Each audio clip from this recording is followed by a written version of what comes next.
Ha! Totally amazing here. The home of scientific knowledge, discovery, truth, research, and of course, a huge set of dedications. But this one is for Dave, and of course, TVs. We're going to be looking at this today. But first of all, a quick warning: do not try any of this at home. Okay, really, even though I have the thing unplugged, don't try this at home. Because if you bust your TV, your mummy and daddy are going to go mad at you and give you a clip round the ear roll. Worse still, if you try this and get it wrong, and your so-called heavenly being up there, if you believe in that, happens to say, this certainly has the opportunity to turn you like the dear friend that you can see over my right shoulder there. In other words, it'll kill you. So really, don't try this. And certainly don't try it when you've had a drink. Now, anyway, let's just crack on and talk about what we have from Dave just before we get on. The scales, they're not from Dave. These two things are. And also thank you for lunch as well. This actually, Dave, makes you my now biggest donator and biggest subscriber here on the channel to date. So thank you ever so much for this.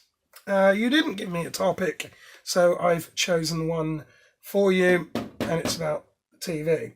But just before we do, the first item, this is some of Dave's welding. He welds considerably much better than I do. And this is not steel, actually. This is a fairly heavy lump of titanium metal.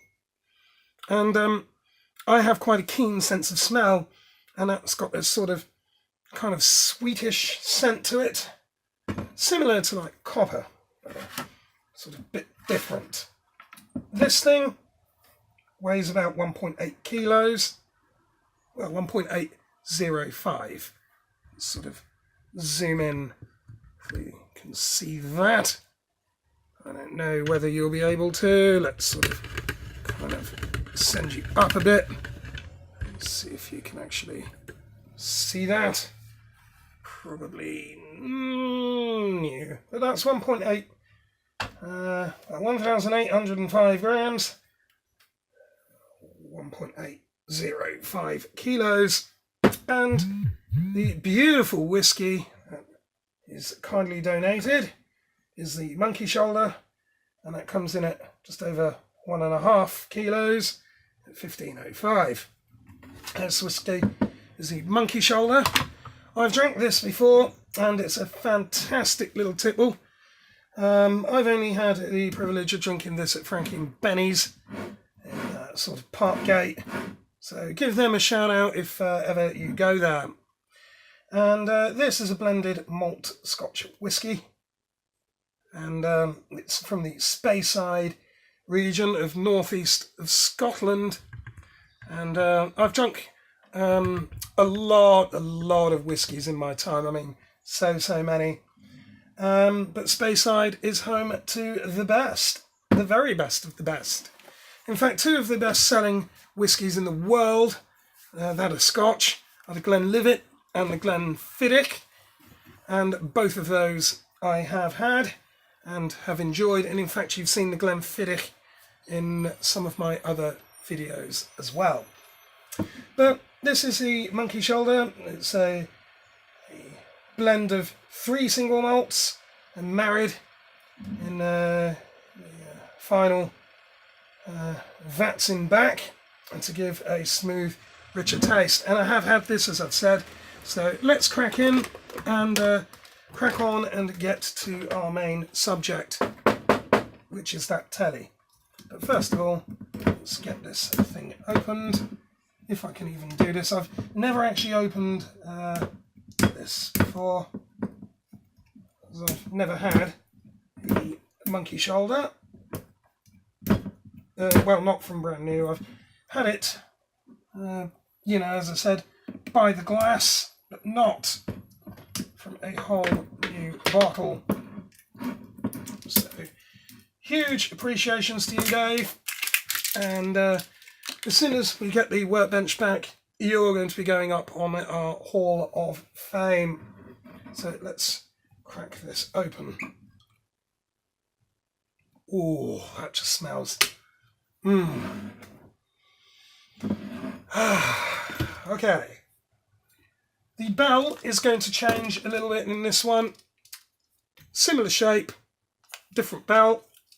This is to you, Dave, and also to you, the lovely viewers. And again, please do not try this at home, because otherwise, you know, as I said, we're going to be opening the back of that TV. It is unplugged, so that's fine. But like I said, you don't want to kind of run into trouble. So, Dave, this one is for you. Slangivar, as they say in Scotland. So, here we are. Let's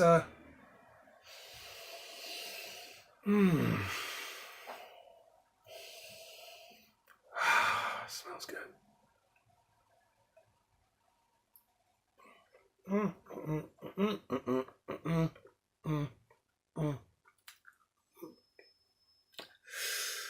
Hello. Okay, let's crack on. And that is, that's nice. So I've already taken the liberty to knock his head off and remove the cover of this TV. Now, just to let you know anyway, in fact, let's actually put the cover back on, because I want to explain what TV this is. I've not bothered putting the cover on properly. Let's bring the camera back down. I have to wind him down, wind him in, wind him out. There we go. So, what we are looking at, if the silly thing will focus, it's a XENIUS. Now, X is always pronounced as sort of Z, and that's very similar to xenon, which is XENON. That's actually an inert gas. And Dave, this actually is a sort of along a topic that you would know about, as being a coded welder, and a damn fine welder at that. You would have heard of argon, and argon is indeed also an inert gas, very, very similar to xenon. But actually this is XENIUS, not xenon, and XENIUS are the offenders of, well, certainly the ones that have their name to this particular TV. Now, this is probably not exclusively made by them, and in fact I can tell you it isn't. It's one of these generic kind of brand deals where they have the parts from everywhere else. I did an episode back in part 1 on my channel that actually went into this. I suggest you go and have a look at that, and that will discuss this a little bit more. And there's also a little bit of a side shout out there to Laura and to Will. So again, check out that episode. But anyway, this is a model LCDX42WHD91, and that means it's an LCD TV made by XENIUS, which is the X. The 42 meaning it's a 42 inch, well, the 42W meaning 42 inch wide, the HD part meaning high definition, and the 91, I'm no idea what that means. Probably means drink 91 shots of that prior to opening, or it actually means it's going to require 91 repairs to probably sort it out. Who can tell? No one knows. So slightly moving on. Now, if that silly light will sort of get out of our way a bit, let's just sort of try again. Give it something to kind of focus on, maybe not. But anyway, it's got the usual kind of affair here. The warning to prevent fire or shock hazard, do not expose this appliance to rain or moisture. Well, that's jolly good for us because it is threatening to rain outside, and it has done today. So we actually have that indoors anyway. Warning, always remove mains plug from wall socket when not in use or before any service operation. Well, as you can see, I've already done that, so that's fine. And also, warning, it says no user serviceable parts inside. Well, we'll come to that in just a moment. And then refer servicing to qualified service personnel. So they're trying to argue, well, there's no user serviceable parts inside that. Well, that's actually complete BS anyway, because I'm going to show you why in a moment. Refer servicing to qualified service personnel. Well, we are qualified, so that's just tough for them. And that was some of the TV there deciding to relax and hurry itself along. And of course, there's the infamous logo here saying a picture of a bin with a cross through it. Don't put this in a bin. Well, of course you're going to manage to fit a 42-inch TV in a household wheelie bin. Come on, for goodness sake. The usual offensive C mark there, and this square here, or the double square, meaning that it's doubly insulated. Well, yes, basically. So anyway, that's what we have. Let's crack it open. Let's crack it open and get on. Oh, yeah. TV. Sorry. My bad. Dave, you're a terrific influence, I must say. Thank you so much for that, though. That's a beautiful whiskey, that, isn't it? Okay. So anyway, here's what we have inside. Straight away, this is why I say do not do this, because electrics and whiskey, not a good idea. But I'm okay because we're not going to be powering this up. But anyway, this is essentially what's inside it, and not a huge amount there. But this TV doesn't turn on at all. It does have an illuminated power light at the bottom, at the front. But that's about it. No display, nothing else at all. So let's just zoom in, and we're going to focus on the power supply board, which we will remove in just a small fraction of time. Now I've already loosened, let's just sort of zoom back out a bit, there we are. I've already loosened the wires on this anyway, so we can just go ahead and pull these out. Obviously, as you well know, this thing is indeed disconnected from the mains. Let's just pull that out of the way. Anyway, as to avoid any sort of confusion. So let's just slide it over there. So basically, this thing is not powering on at all, and I think I have a pretty jolly good idea why. And it's going to be these two components here, which are capacitors. You can't see that yet, but these are swollen, and that one's actually loose. So the other one as well is swollen, and well, it's bent. So that's the issue there. And so is that screwdriver, because that's when I shoved into something else a while ago, and it became deformed. And I think I did that while I had some whiskey as well. So it's me knocking over some boxes. So basically, what we're going to have to do is we're going to remove that board totally using the wrong screw. That's not even working, that's completely trash. So we're actually going to have to remove that board because, in fact, let's do it from the bottom actually. The reason being is because I actually need to belt over that quickly with a multimeter and check each one of these components and verify that they are working. But however, I have reason to believe it's those caps, and in the next episode we'll have a look at that. Now, for anyone who is commenting and saying, well, why aren't I wearing gloves or anything? Well, that's because I've already sort of isolated this in the supply.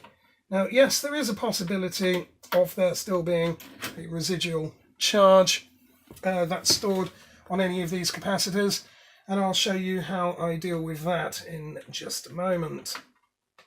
So let's just grab hold of this somewhere like that, and turn the board as we're undoing it to keep that final screw. In fact, that's magnetic. Anyway, so let's remove our power board. And our connectors, we can just sort of leave them there. There's only 3 that are actually on this, so we're fine. And in any event, there's no real need to be moving them. Now the other board, that's just its basic memory board, well, motherboard, logic board, call it what you want. But that's all that is. Anyway, what we are going to do is with these screws, just on a sort of side note, we're going to put these back anyway, and the sort of reason is so we know where they've came from and we don't lose them. Now all of these are the same sort of size anyway, so we don't really need to worry there. There's no real difference in these. All the same size. So it is, hurrying along. There we are, that's all those resituated. And the board extracted. So let's go ahead and have a look at our board. As you can see, here it is. And these 2 little offenders are what I suspect are faulty. Now what we need to do is very carefully turn this thing upside down. We'll just use a screwdriver to hold that. And then what we're going to do is just cross over all of these terminals, short them out, and obviously if we get a crack off of this, and we know that something has been energized. Now the main one I want to focus on is that sort of big one there,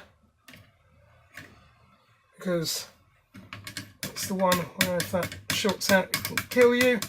If you shorted out and touched it, there was sort of anything in there, you could end up dead. But it doesn't look like there's anything there. It's only usually if this is switched on and running.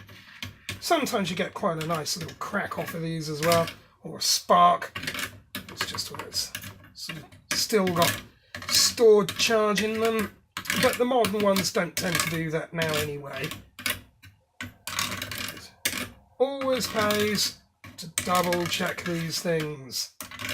There we are. Okay, that's fine. So these are the 2 offending components. Let's have a look at them. And you can see the tops on these cans have actually swollen. Now, if you're wondering what the crosses in them are for, now inside here is going to be usually an electrolyte solution or some sort of electrolyte, and that's why these are called electrolytic capacitors. Think of them as like batteries. These ones here are healthy, you can see, because they're nice and flat. These ones are domed, which means they've swollen up inside and eventually they will explode. Now, as I said, they're crossed on the top. And the reason for that is because when they do explode, they're designed to actually rupture at that point. That's the weakest point. So all of the electrolyte will just blow off backwards or upwards or whatever direction, rather than the actual can to actually detonate, as sometimes that can happen. So again, these are filled with some sort of electrolyte, whether a solution or whatever. And they are polarity sensitive.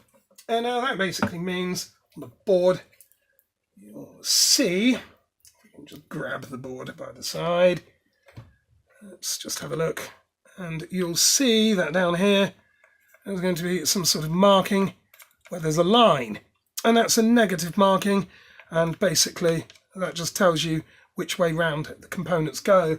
Now, not all boards actually have that, and well, the newer ones do tend to, but not all actually do. And the problem is with electrolytics, if you were to actually install them the wrong way round, because yes, they are polarity sensitive, all that would happen is you would end up with an incorrect polarity there, and the capacitor would explode regardless of the sort of energized amount you put through it. It'll just simply explode. And when these things go pop, you'd be surprised, actually. Something that small really can put out quite a bang. Now, the other additional problem, particularly with this, if we look at the in situ position it was at, this is why it's also important to wear gloves and glasses, because when we go to turn that on, once we've replaced them, if any of these do actually explode, well, they're facing towards us, and that's going to blow off all sorts of nasty material potentially our way. But what we will do for safety's sake, and this is a little hack that I have, it's just to sort of zoom, in fact we don't even need to zoom out. We've got these brackets up here. All I'm simply going to do is I'm just going to bolt over a piece of metal while I test that, or we can just simply seat the plastic over it anyway. But the chances are the TV is going to be flipped around the other way, so we can actually see if it's powered on. So if these do explode, well, it's not really going to matter. But they're probably not going to explode, these ones, because we're going to remove them anyway. Now, the unfortunate thing that I have, and incidentally, this is a Vestal power supply board, which yet again further proves the whole point that these are actually not made expressly by this, what is it, XENIUS company. And we know it's Vestal because there's the part number here written on the bottom, which is 17PW26-4. And it's Vestal, as you can see, it's down there. And it's actually Vestal who manufacture these SMPS or switch mode power supply boards. Here's a load more of them. These came out of working TVs. And again, Vestal, they usually have the same sort of deal.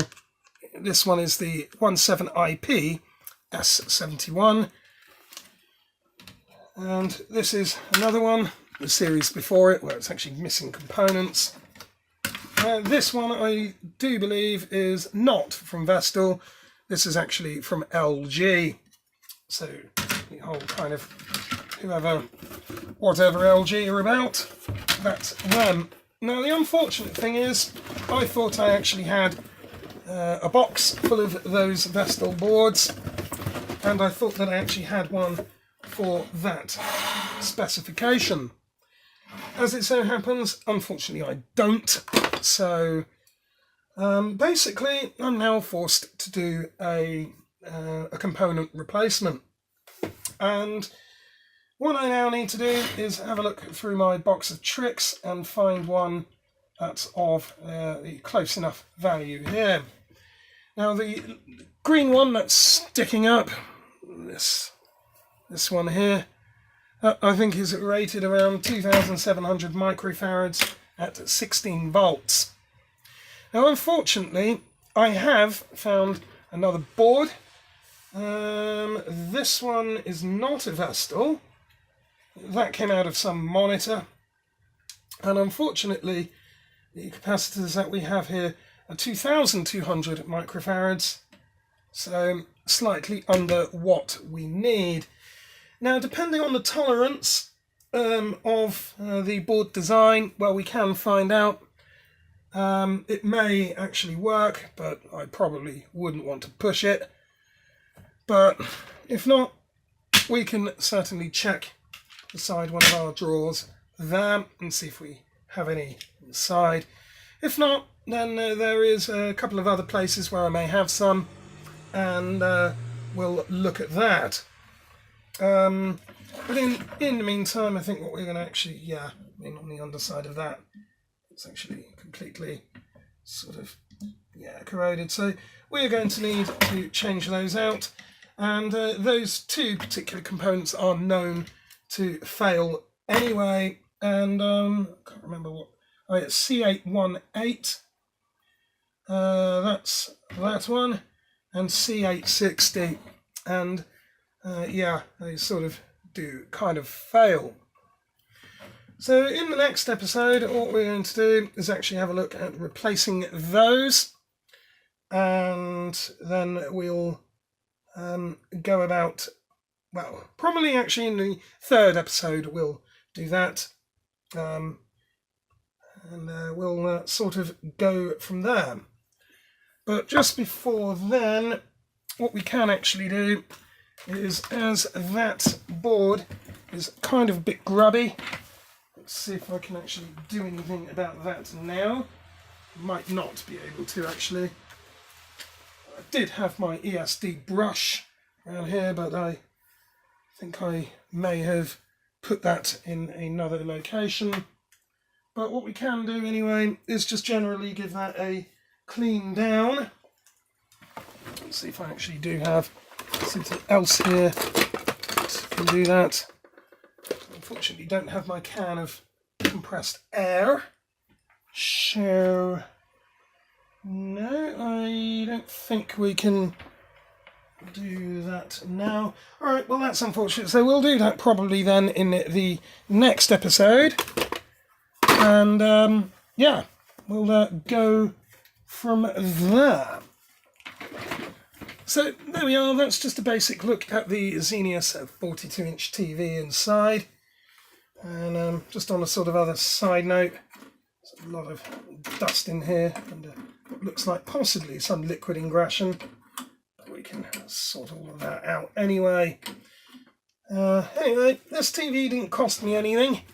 I found it actually at the side of a road when I was off purchasing phones from some other place just outside Sheffield. So yeah, basically that's the whole issue. So that's just a look at the 42-inch TV and some components. And in the next episode, we're going to give that board a clean down. We'll off camera, I'm going to have a look and see if I actually do have the right parts. And if we do, we can go ahead and fit them. If not, we'll probably just fit something as close to and see what happens, if anything. And we'll go from there. So until then, lovely viewer, I'm going to see you next time. As always, bang the bell. Like, in fact, no, we need to bang the bell correctly. I'll do this for Dave. There we go. I need to do something with that. I don't know what. It's a fairly nice lump of titanium. But anyway, so that's some of that. And in the next one, we'll actually clean that board down and maybe crack on and do some soldering and some desoldering. We'll look at some techniques for that. And we'll go from there. So until then, lovely viewer, stay totally amazing. And I'll see you next time. Ka-chow. Mwah.